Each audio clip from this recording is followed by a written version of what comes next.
Good afternoon, and thank you for joining us today. I'm Kim Coombs, and I have the privilege of being the Holocaust Studies Program Planner for the School District of Palm Beach County, Florida. 76 years ago today, over 7,000 prisoners, including 700 children, of the Nazi Auschwitz camp were liberated by the soldiers of the Soviet Army, ending 1,689 days of murder, pain, and suffering. For the world, Auschwitz is a painful reminder of how humanity can be led by the ideologies of hatred. In 2005, the United Nations declared January 27th as International Holocaust Remembrance Day. Through this remembrance ceremony, leaders and students from our district and speakers from abroad will join Holocaust survivors in conveying the urgent responsibility we all share to protect the lessons and legacy of this history and to defend the truth, now more than ever. Ava Diamond, ninth grader at William T. Dwyer High School, and then Dr. Donald Fenoy, Superintendent of Palm Beach County Schools, followed by Keith Oswald, Deputy Superintendent of our school district, will begin our remembrance ceremony today.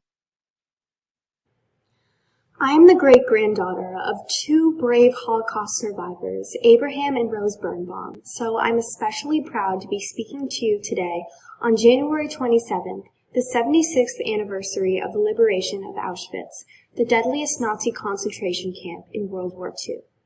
My name is Ava Diamond, and I'm a freshman at William T. Dwyer High School in Palm Beach Gardens, Florida, and am fortunate to be studying Holocaust honors with our teacher, Mr. Daryl Schwartz. My great-grandfather, Abraham, survived Auschwitz. At his liberation, he was barely alive, starving and close to dying of tuberculosis. Worse than his physical suffering, though, was the realization that his first wife and baby daughter, along with his 6 brothers and sisters, had been sent to Treblinka, all murdered in the gas chambers. My great-grandmother, Rose, who I'm thrilled to say is still alive today at the age of 95, was also a survivor, having lost her entire family in Auschwitz. Rose was just 14 years old, just 1 year younger than me when she was first sent to a concentration camp. What troubles me the most about the Holocaust is how individuals could have been so completely inhumane to their fellow man. The suffering that the Jews and others went through makes it so important that we shine a light on their history on days like today, to bring public awareness to these horrible events so it can never happen again. I believe if my generation is informed about the Holocaust through education and the study of history, then we can ensure that the nightmare of Auschwitz can never happen again, and heroes like Abraham and Rose can never be forgotten. Thank you.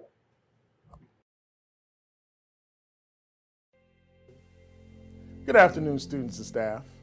Today, on International Holocaust Remembrance Day, we honor every man, woman, and child who was a victim of the Third Reich during the Holocaust. Any denial or indifference to this chapter in the history of humankind takes away from all of us. It is a day to remember the importance of rejecting messages of hate and to understand the devastating realities of anti-Semitism. It is a day to embrace diversity rather than excluding people based on their religion, the color of their skin, gender, or sexuality. In the classroom, you learn about systematic planned annihilation of European Jews and other groups by Nazi Germany. By learning about this watershed event in the history of humanity, you will gain a deeper understanding of the ramifications of prejudice, intolerance, and stereotyping. I hope you will talk about what it means to be responsible and a respectful person, and that you encourage acceptance of diversity in our society. Together through education, we can combat anti-Semitism, discrimination, and bigotry. That's why we're here today, to remember and reflect. I would like to share a story with you about a former U.S. soldier turned educator who witnessed the impact of the Holocaust and for years shared his profound message. His name was Leon Bass. Leon was born in Philadelphia in 1925. His parents were born in South Carolina at the beginning of the Jim Crow era. As a young African-American man during World War II, Leon served in the United States Army. In April of 1945, he and 4 others from the 183rd Combat Engineers arrived at Buchenwald concentration camp in Weimar, Germany, just one day after it was liberated. Decades later, in his recorded testimony, Leon recalled, "Had I been told about Buchenwald, I doubt if I could, in my mind's eye, envision anything as horrible as what I saw." This experience changed Leon, but it would be decades before he began to talk about what had happened in 1945 and what it meant to him. He realized the empathy he felt for those prisoners came from his own struggle with racism and from his growing awareness that anti-Semitism knows no national or international boundaries. In a time when our country was struggling through the Vietnam War, student protest, and racial turmoil, Leon stepped forward to tell what he had seen in the concentration camp at the end of the Holocaust in 1945. He had seen the effects of anti-Semitism and racism, and it scarred him deeply. He later became principal of an inner-city high school in Philadelphia. It was there that Leon had another encounter that would change his life. A female Jewish Holocaust survivor who was speaking to a class was telling students about her experiences at Auschwitz. But students ignored her. After all, Leon recalled, these students had their own pain. Leon told the students to listen to the woman. He told them he had been there, and every painful word she had said was true. The mood changed. The students looked at the tattoo on her arm and began to ask questions. They began to talk to her, and as the survivor said goodbye to Leon, she told him to tell others what he had saw. History must be shared. We all must understand the atrocities of the Holocaust. We must acknowledge anti-Semitism. We must acknowledge and address systematic racism on every front. That day, surrounded by students and speakers, Leon knew he had a mission, a responsibility to share the atrocities that he had witnessed in Germany. Leon realized he needed to stop suppressing the haunting memories of what he saw in 1945 and use them to enlighten others and prevent future pain. These are human problems that must be remembered and confronted. Until his death in 2015, that is exactly what Dr. Leon Bass did. He told his story to anyone who would listen, including Palm Beach County students in 2014. I would like to thank our survivors who are with us today and throughout the school year sharing their personal stories with our students. Your strength is an inspiration. Your commitment to educating future generations is a priceless investment. And you are appreciated for your heartfelt work within our school district and beyond, as stories are shared. Our district television network has been recording the stories of local survivors as an invaluable educational tool and as a permanent and significant firsthand account of the atrocities of the Holocaust. You have my word that these stories will be continually shared with our students, and the stories will live on as the years pass and we continue to lose the survivors, liberators, and witnesses of the Holocaust who will no longer be with us to tell their stories in person. Thank you, Insight Through Education, for your unwavering support of Holocaust education in Palm Beach County. You have my gratitude for supporting our students for more than 10 years with resources and materials valued at more than $1 million. And thank you to the Jewish Federation of Palm Beach County for sponsoring the remarkable photo exhibit that you are about to see called Humans of the Holocaust. I am humbled by the work of this collective group and your commitment to Holocaust education in Palm Beach County. On behalf of the school district and the school board, thank you. Thank you, students and teachers, for your participation today that we in Palm Beach County will never forget.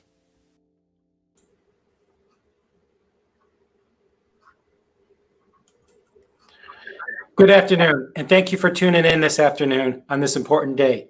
As we commemorate the liberation of Auschwitz, we want to dedicate this program today to Insight Through Education.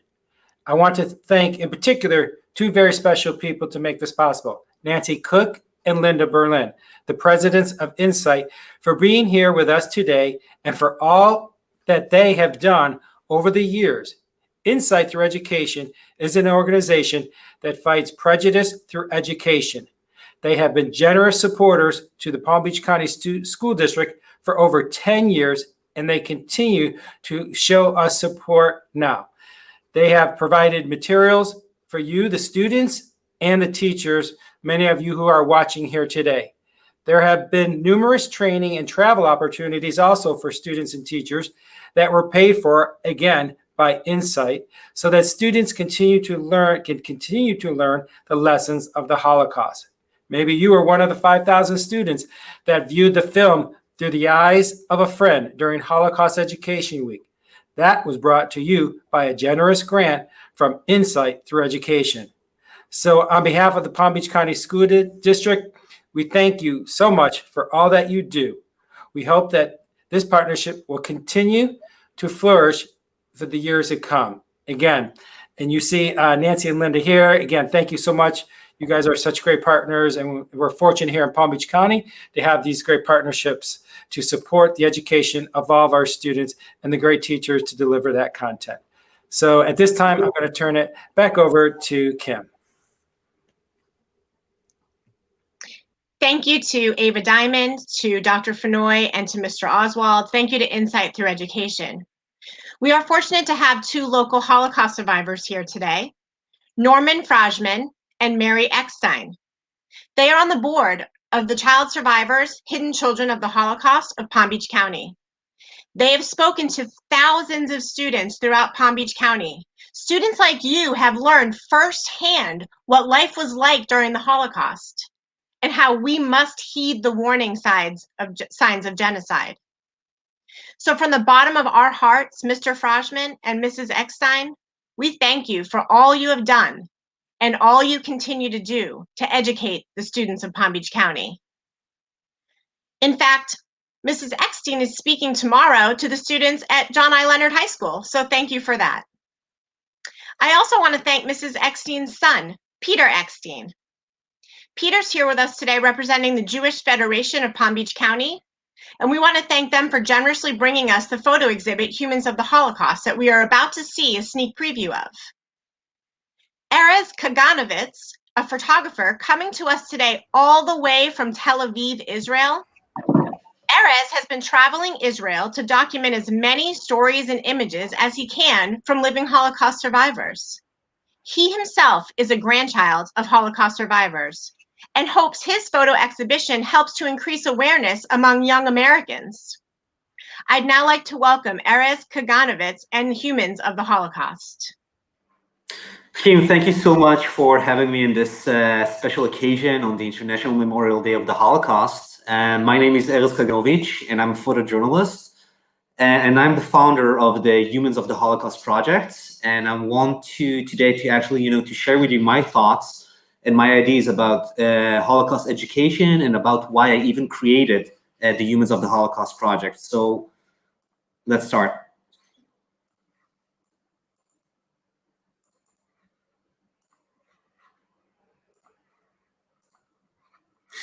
So about the Humans of the Holocaust project, in this picture, I actually posted this picture on the International Memorial Day of the Holocaust a few years ago. And the thing is that this picture went viral on my all social media outlets. And the thing is that, the most striking thing for me was that, in Israel, most of the people realize on the first glance what they're actually seeing. But people around the world didn't really understand what they saw in this picture because there was some kind of a dissonance between what they saw and what they understood. Because when you look at this picture, it's a little bit confusing. You see the arms of young people, and you see a tattoo, and you see a serial number, and there's something that you don't really grasp at first glance. And the thing is that, when I posted this picture, it went viral because of that dissonance. And the thing is that I got a lot of messages from the Arab and Muslim world, from people who told me, listen, this is the first time we realize what happened in the Holocaust. And this is the first time we even realized why the State of Israel was even established. And I was really moved from those messages because I realized that I have the power to better educate and to better inform people about what happened in the Holocaust. And the thing is that, I didn't realize how important that was until 2019. Because in 2019, I stumbled upon a survey that was actually made by the Claims Conference, and that survey showed that 66% of young millennials never heard about Auschwitz, and that 50% of those young millennials could not even name one concentration camp or ghetto. Now, those numbers, send a shiver down my spine. It was really alarming. And I thought to myself, well, if 66% never heard about Auschwitz, it means that those young millennials never heard about the atrocities that happened in Auschwitz, and they could not even comprehend what anti-Semitism and what blind hatred can actually cause. But that was only one part of the problem. The other part of the problem was that we are actually in the last few years there's a huge rise in anti-Semitism all around the world, but mainly in the United States. And in 2019, there were approximately 2,000 anti-Semitic attacks against American Jewry. Now, when you take into account the fact that you have this rise in anti-Semitism and you have the rise in ignorance about what happened in the Holocaust, it's a very dangerous combination. It's a lethal combination. And I was trying to think out what I can do to actually engage with those young millennials, with the young generation about what happened in the Holocaust.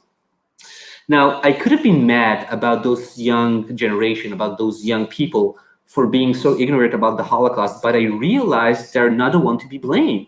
Because when you think about it, you know, the Holocaust is a very gloomy subject. It's horrific. It's always, you know, it's black and white. When you see all the documentaries with all the dead bodies, it's really hard to engage with. So I realized that they're not the one to be blamed. We need to actually reinvent and rethink the way that we are actually telling the story of the Holocaust. And I can tell you that, you know, for myself, you know, I'm Jewish. My grandfather was a Holocaust survivor. And still, when I was your age, when I was in high school, I didn't want to have any connection to the Holocaust whatsoever. And I grew up in Israel. In Israel, you actually, you know, you are hammered with Holocaust education from first grade until you're finishing high school. And still, I didn't want to have any connection to the Holocaust whatsoever. So I thought to myself, if I didn't want to have any connection to it, why would, let's say, a millennial or somebody who is, you know, a student right now in Palm Beach County would want to engage with the Holocaust? And I realized that we have to convey the story of the Holocaust in a different way, and we have to show the Holocaust in a very, you know, it could be optimistic, it could be full of life, it could be with a global message. And this is the reason why I started the Humans of the Holocaust project. And I realized that we have to change the way that we address in this issue. And we can show the Holocaust even, you know, with a sense of humor. Now, you know, when you look at this picture, you know, this is Dougal Leitner, and he is an Auschwitz survivor. And the first time we spoke over the phone, he told me that, you know, it's for him, it's, he told me this amazing quotation saying that for him, it doesn't matter that, you know, no matter which place you are on Earth, you can always use your sense of humor. And this is exactly what you see in this picture, because look at him. Dougal Leitner is actually, you know, embracing a yellow balloon star, which is actually in the shape of the yellow badge the Jews were forced to wear during the Holocaust. And he's smiling, and he's very optimistic. And the thing is that he actually took, you know, when we first spoke, we realized that his picture has to be optimistic and full of life. And the thing is that he actually, you know, when we composed this picture, we took the symbol that turned him and turned the Jews, you know, into a subhuman and turned it upside down on its head and created a very optimistic picture, a very optimistic composition. And every time I remember Dougal, you know, he always tell me that, you know, no matter what is happening right now in your life, you always have to find the resilience, and you always have to find your sense of humor. And if you will find your sense of humor, you will be able to overcome all the hardships that you're actually facing in your life. And this is, you know, this is a very moving, you know, message for somebody who actually, you know, survived the Holocaust. So it could be a sense of humor. It could also be a sense of hope. This lady, her name is Laila Jabarin, and she's a Holocaust survivor. And she was born in a concentration camp in Hungary. And the thing is that she spent 2 years of her life in a concentration camp in Hungary. And after the Holocaust, she immigrated with her family to Israel. And in the age of 15, she actually met Muhammad. And she fell in love with Muhammad. And she married Muhammad. And she converted to Islam. And she became this matriarch of this Palestinian Muslim clan. And she's living today in Al-Fahim, which is a big Arab city in Israel. And while we were sitting in her living room, I remember that she told me that when she was a kid, people were trying to kill her because she was Jewish. And today there are people who would like to kill her because she's a Muslim. And we spoke about what happened in Pittsburgh, the massacre that happened in the Tree of Life synagogue in Pittsburgh a few years ago. And she spoke about what happened in Christchurch, the massacre that happened in the mosques over there a few years ago. And she told me that for her, the same people who pulled the trigger in both Pittsburgh shooting and both in the Christchurch shooting was people who were motivated from blind hatred, and people who were motivated from anti-Semitism and Islamophobia and hatred to different minorities.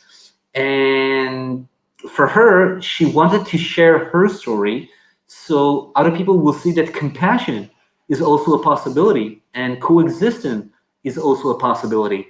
And for her, I remember that when, her words was that, even, we're all God's children. And in the bottom line, it doesn't matter if you're Jewish, and it doesn't matter if you're Muslim, and it doesn't matter if you're Christian. In the bottom line, we can all coexist together.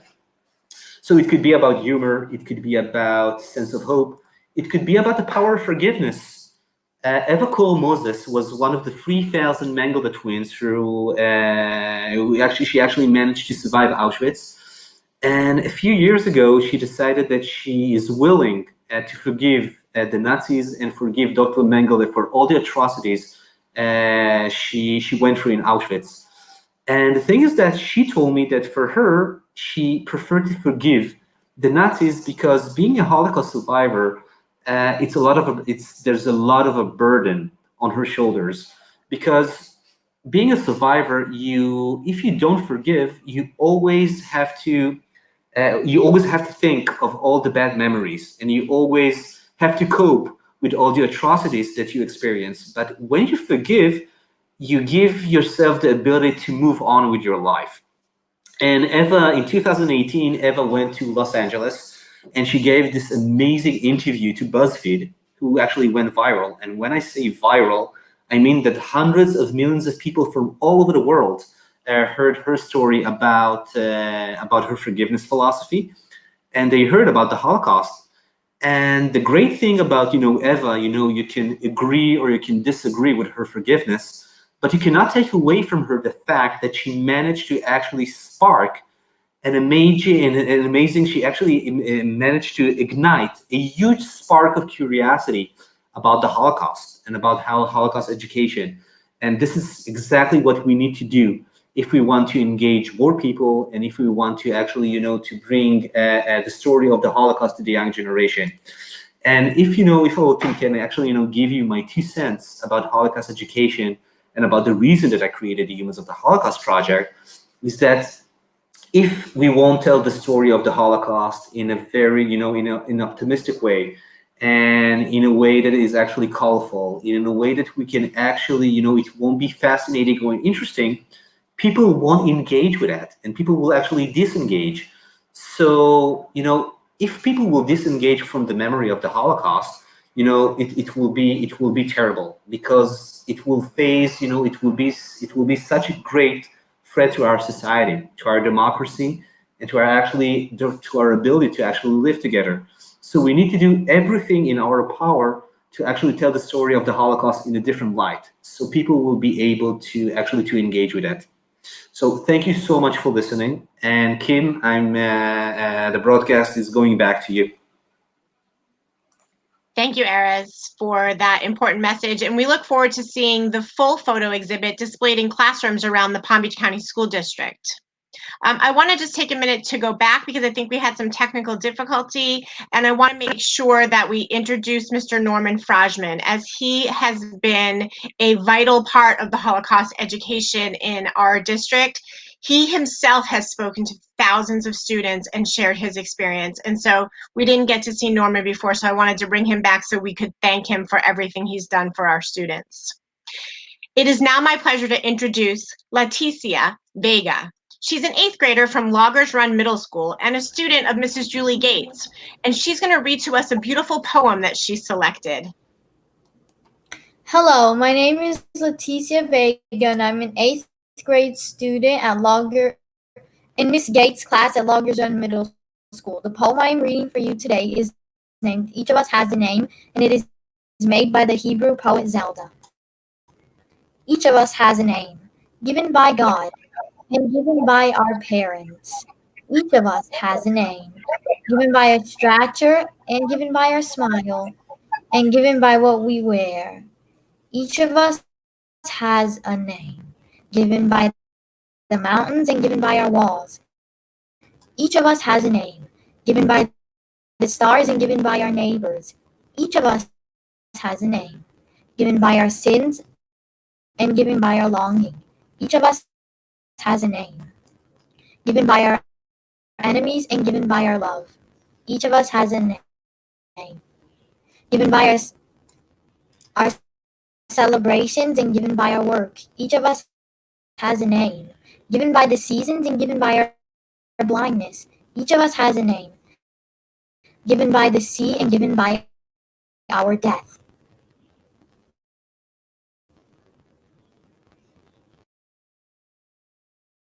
Holocaust survivor named Erich Lippitz, who escaped war-torn Europe to the Philippines with his family, and a piano student named Noah Kriegstein from Bach Middle School of the Arts. Mr. Lippitz shares his emotional ties to the song Somewhere Over the Rainbow, which debuted in 1939 in the movie The Wizard of Oz.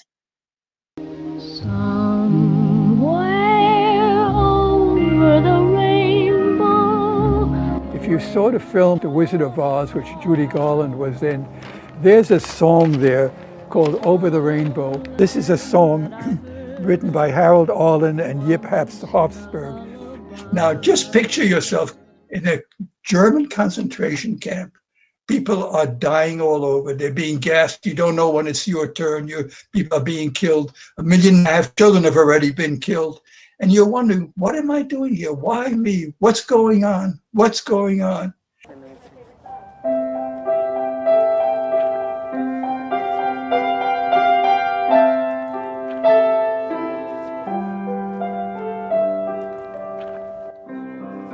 Somewhere over the rainbow, way up high, there is a land I heard of, Israel. Once in a lullaby.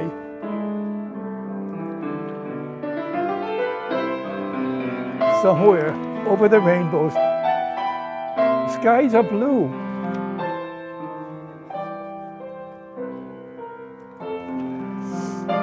And the dreams that you dare not dream really, really do come true. Someday I'll wish upon a star and wake up where the clouds are far behind us, where troubles melt like lemon drops, away above the chimney tops. That's where you'll find me. Somewhere over the rainbow, bluebirds fly. Birds fly over the rainbow. Why then can't I? 10 years later was the state of Israel. Thank you.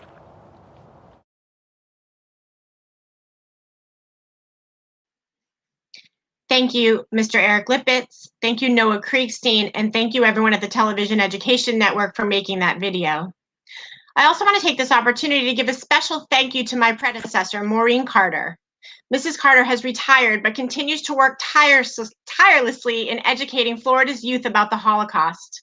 Mrs. Carter, on behalf of Palm Beach County Schools, we thank you for being an inspiration to us all. We share great gratitude for all you have done and all you have taught us, and we send our very best wishes for a happy retirement. Thank you to all of you for joining us live today as we commemorate the beginning of the end of the Holocaust.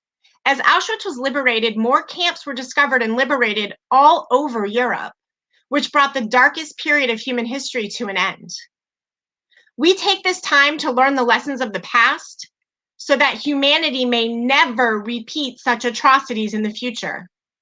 We have learned from our survivors about the most unparalleled crime against humanity, and that the responsibility is on me and on you to speak out against injustice. We must make sure that this history does not repeat itself and crimes like the Holocaust will remain in the past. It is our job now to be upstanders against all forms of hatred, crimes, discrimination, and intolerance towards our fellow human beings. Holocaust survivor Estelle Laughlin said, "It's not enough to curse the darkness of the past. We have to illuminate the future." On days of remembrance, the most important thing to remember is the humanity that is in all of us, to leave the world better for our children and for posterity. In Palm Beach County, we remember. Thank you for your time today.